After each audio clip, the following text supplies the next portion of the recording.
Hey, Phil, what would you call her if she was encased in a dome of chocolate? I don't know. A Sky Ferrero Rocher. That was terrible. It's the worst thing I've ever done in my entire life. That was like from a Top of the Pops Christmas cracker set.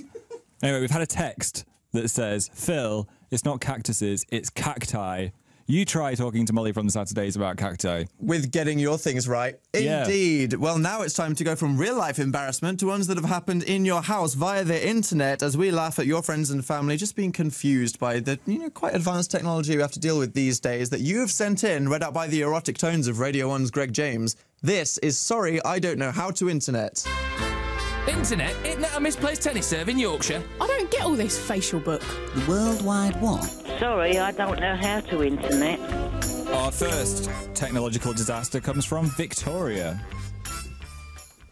I had to help my mum on eBay because she accidentally bid £1,299 on a $12.99 purse. Oh, no. Thankfully, I cancelled it in time. £1,299. Wow, imagine being the person selling it. I bet, yeah, there's some person with a stool in Camden, aren't they? They're just like, finally, It's they're happening. believing my knockoffs. Yeah, I'm very glad that you did that. My cousin, Alex, once bought a boat on eBay.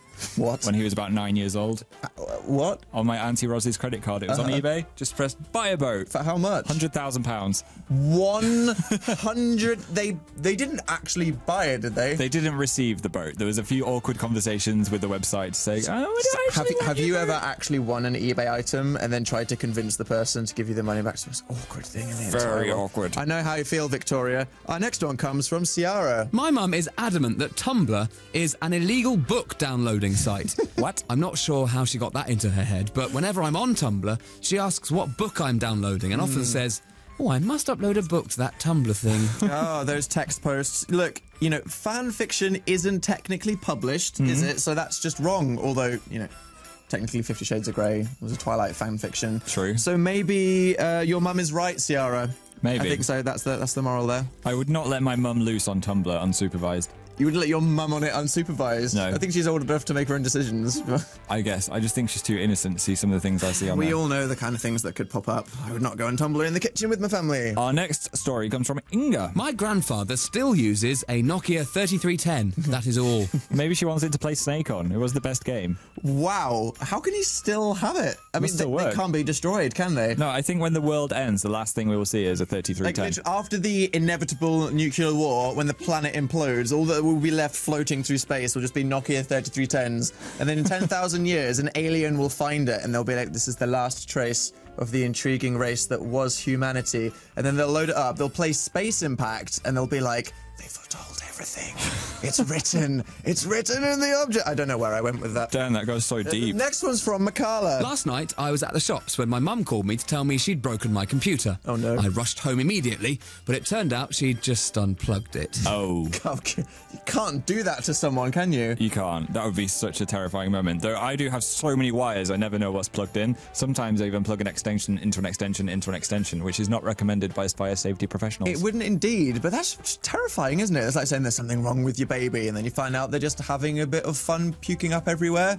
Yeah. Man, that was mean, Makala. I wouldn't compare a computer to a baby, but I To some understand where people, you're going Phil. with that. To some people. Our next story comes from Senna. I was on the Radio Times website the other day, and I found this under the Dan and Phil show section. Okay. Dan Carter and Phil Taggart present live from the Radio 1 Academy in Glasgow. What? Who the hell are Dan Carter and Phil Taggart? Okay, thank you, Radio Times, for getting our names wrong on the website. That's really great. 78th week. Yep. I mean, that wasn't that long ago, was it, Glasgow?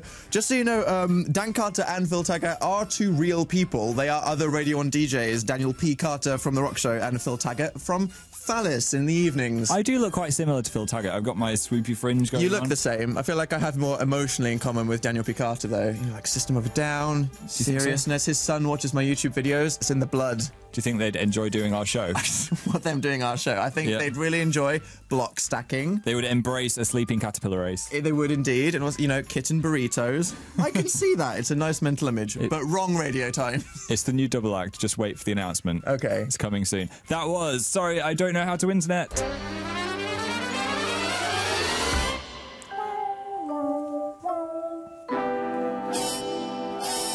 If you you have any stories that you think are like those and you'd like to send them in to us, all you have to do is email your funny story of technological embarrassment to danandphil@bbc.co.uk, and if you have pictures or videos, that would be fab. But now... We have one of our most psychedelic videos of all time, thanks to Lucy. Here's Alesso with Years.